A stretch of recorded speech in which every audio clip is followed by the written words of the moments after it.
In the early hours of June the 3rd of 2024, a man brandished a semi-automatic firearm while standing near a State Street car wash in San Jacinto, Riverside County, California. Without warning or provocation, 39-year-old Julio Rodarte opened fire on passing cars. As shown in harrowing surveillance footage, he unloaded the entire clip before tossing it behind his back. Rodarte then began undressing Enrique Torres. The owner of a nearby business named E&E Tires later told ABC7 that he heard roughly 30 shots ring out. Torres said of Rodarte, he was completely naked and he just kept walking. And that's when they called the cops. The hail of bullets unleashed by the gunman resulted in the death of 43-year-old Victor Hugo Leon. He was caught in the gunfire as he was driving home from an overnight shift at a warehouse in Moreno. Leon was rushed to a local hospital where he passed away from his wounds. Another man was non-fatally injured while several vehicles sustained varying degrees of damage. Rodarte was arrested and charged with murder with malice, 10 counts of attempted murder, robbery, and resisted arrest. His motive for the shooting remained unclear. ABC7 reported that moments before he opened fire, Rodarte had tried to buy a shot of liquor at a local store but didn't have enough money. The case was ongoing as of the latest update, and it remained to be determined if drugs, alcohol, or mental health problems had influenced Rodarte's actions. Number 7. Brian Dowling. In the fall of 2023, a New York grand jury indicted Brooklyn teenager Brian Dowling for a random knife attack that claimed the life of local activist Ryan Carson. Early on the morning of October the 2nd, Carson and his girlfriend Claudia were heading home after they'd attended a wedding. 18-year-old Dowling passed the couple as they sat on a bus bench in Bedford-Stuyvesant, Brooklyn. The teen was reportedly angry after having previously argued with his girlfriend. He started kicking parked scooters and then observed 31-year-old Carson and Claudia as they were walking behind him. Dowling, who was a stranger to them, screamed at Carson, "What are you looking at?" He then approached the 32-year-old who tried to de-escalate the situation by pushing Dowling back and urging him to chill. But the teen kept screaming at him and threatened, "I'm going to kill you." The incident was captured on CCTV in its entirety. The teenager brandished the knife, swung it at Carson, and appeared to slash him on the face. As the latter backed away, he tripped over a park bench and fell to the ground. Dowling delivered several forceful knife strikes while Carson was down, fatally piercing his heart. As the victim lay dying on the sidewalk, the teen kicked him in the chest. He then threatened to stab Claudia and spat in her face before walking away. Within moments, a woman believed to be Dowling's girlfriend approached the couple. She apologized and identified the knife man as Brian before she walked out of the surveillance camera's frame. Dowling surrendered to the NYPD later in the week. Multiple knives with the same handle as the one used to kill Carson were found in his home, and clothes matching those he'd worn in the video were also recovered. NYC Mayor Eric Adams told the media in the aftermath, "This arrest is an important step in justice for his family and friends, and we cannot let this kind of violence take place on our streets." The victim was a long-time campaign organizer for the New York Public Interest Research Group, and one of his central objectives was waste policy. Carson was an advocate for a number of social justice causes, and also the driving force behind the campaign No ODNY, which raised awareness for overdose prevention centers. In the wake of his violent death, a number of online users commented on the grim irony of him falling victim to the community he'd struggled to protect. Some of Carson's friends suggested that he would have felt sorry for his killer. New York State Assembly member Emily Gallagher told a media outlet, "I'm absolutely positive that he would immediately see that this was a person who was suffering from a lack of resources in our community, who probably needs better mental health support, possibly housing, possibly drug support, drug treatment." Dowling, who didn't have a criminal record, was charged with first-degree murder and faced a maximum sentence of life in prison without parole. Number 6. Clifton Williams. On May the 8th of 2024, actor Steve Buscemi, aged 66, was randomly punched in the face on the streets of Kips Bay, a neighborhood of Manhattan, New York City. The actor was known for movies like Reservoir Dogs, The Big Lebowski, and Fargo, among many others. He'd also received multiple Golden Globe nominations for his portrayal of gangster Nucky Thompson on the TV show Boardwalk Empire. Buscemi was texting on his phone when he was leaning up against a wall near a Starbucks at 393 3rd Avenue and East 28th Street. 50-year-old homeless man, Clifton Williams, sucker punched him, knocking him to the ground and fled the scene. Buscemi sustained bruising, swelling and bleeding to his left eye, for which he received treatment at Bellevue Hospital. In the aftermath, the actor, who was also a former FDNY firefighter with Engine 55 in Little Italy, released a statement through his publicist to say that he was all right. The police initially didn't know who his attacker was, and all they had as evidence were CCTV images which were publicly released. Williams would end up unintentionally turning himself in.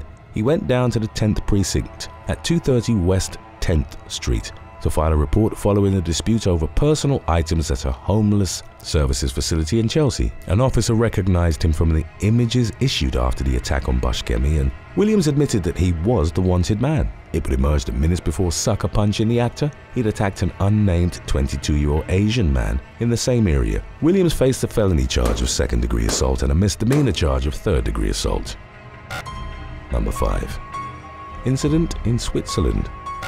On the evening of May the 21st of 2024, a 19-year-old male went on a stabbing rampage at the Villa Alma Park in Meindorf, Switzerland. The suspect, who was reportedly naked, was witnessed running around, screaming and attacking people at random. He charged a female jogger and knifed her, inflicting critical injuries. Several other park-goers were reported to have been wounded, but not to a life-threatening extent. The police arrived at the scene, set up a perimeter, and found the suspect on the park's grounds. A bystander recorded from afar as 2 police officers led him away in handcuffs. The victim, who wasn't named, was found lying on the grass beside the shore of Lake Zurich. In spite of resuscitation attempts, she was pronounced dead at the scene. Both the victim and the knifeman were identified as Swiss nationals, and while the attack was believed to have been an act of random rage, the police launched an investigation to determine if they knew each other. Number 4. Ahmed Alid.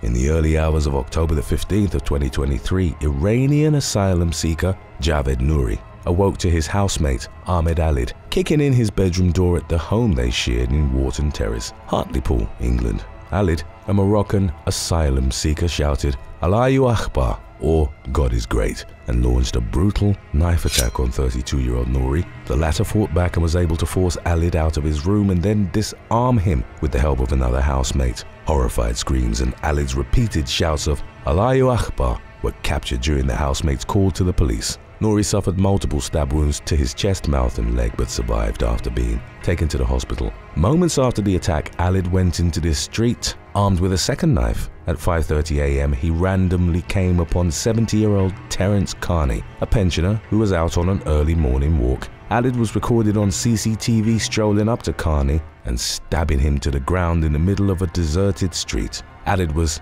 relentless in the attack, delivering multiple knife strikes, including one that fatally pierced Carney's heart. Local police found the pensioner unresponsive in the street. Attempts to revive him failed and he was pronounced dead at the scene. Alid was arrested at gunpoint a short while later and was recorded on body cam telling officers that he would have continued his raid had it not been for cuts he'd sustained to his hand. Nouri, a Muslim who'd recently converted to Christianity, had reported Alid to local police on October the 7th and returned to speak with officers on the same matter on the 13th. He and other people living in the house had come to fear Alid as he'd begun to carry a knife at all times and would threaten them. The man followed an extreme interpretation of Islam, and the increase in his aggression paralleled the attacks carried out by Hamas on October the 7th in Israel. Housemates reported that Alid laughed and reveled at the sight of the destruction caused by the extremist group while watching news of the attacks on his phone. Nouri expressed his concerns to the authorities, but they felt that Alid hadn't committed any offense and decided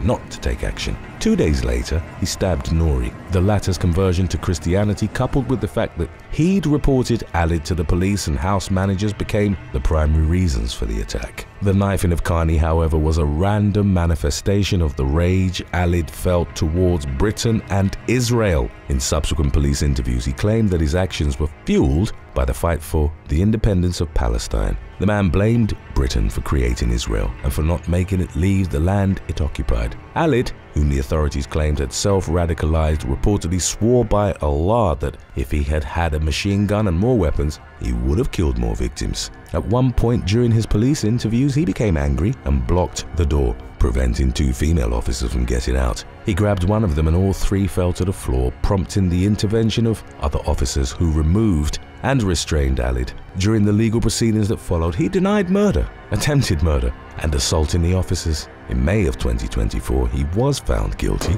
and received a life sentence with a minimum term of 44 years served. Number 3. Alejandro Piedra.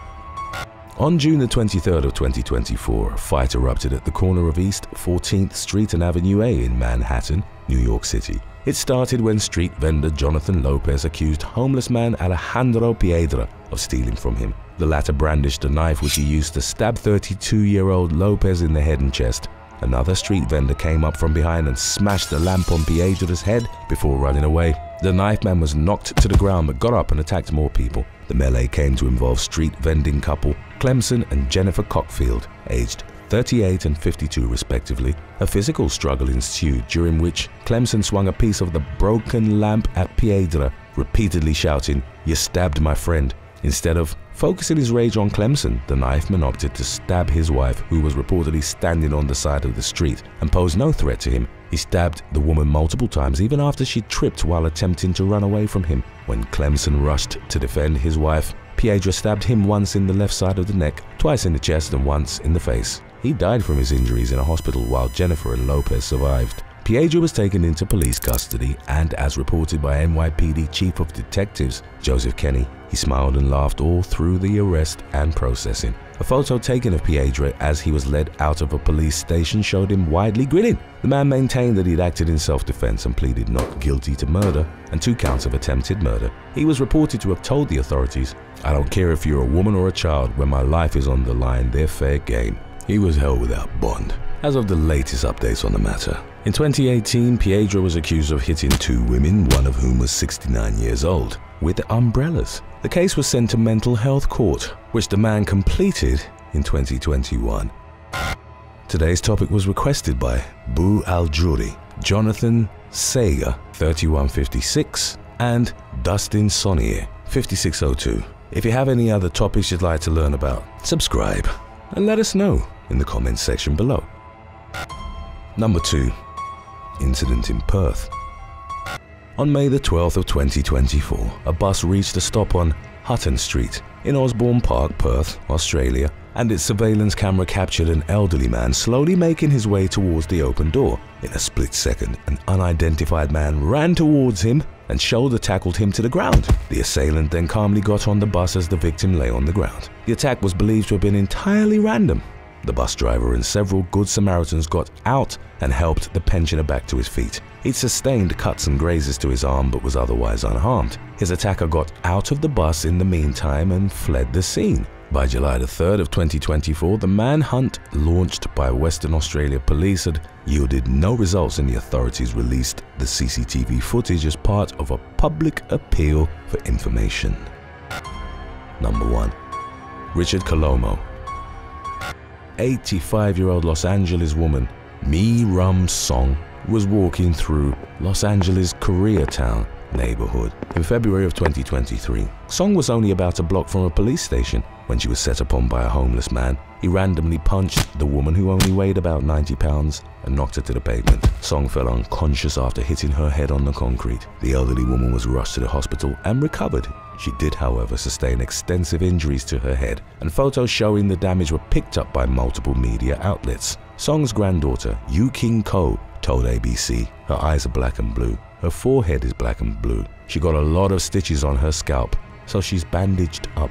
Her attacker was captured on surveillance cameras fleeing the scene. The authorities followed up on the footage and arrested 41-year-old Richard Colomo, who was charged with felony battery. Ko reported that there was no discernible reason for the sucker punches. Song wasn't robbed and didn't know Colomo. In a Facebook post, Ko gave an update indicating that her grandmother wanted to move past the attack. The young woman wrote, "She told me to let this go because she wants to forgive the man that did this, but I cannot, and I am livid." Ko went on to say that at the very least the incident should serve as a reminder for everyone living in the area to remain vigilant and report suspicious activity.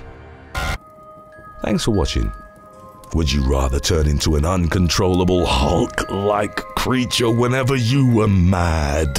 Or become a werewolf with every full moon? Let us know in the comments section below.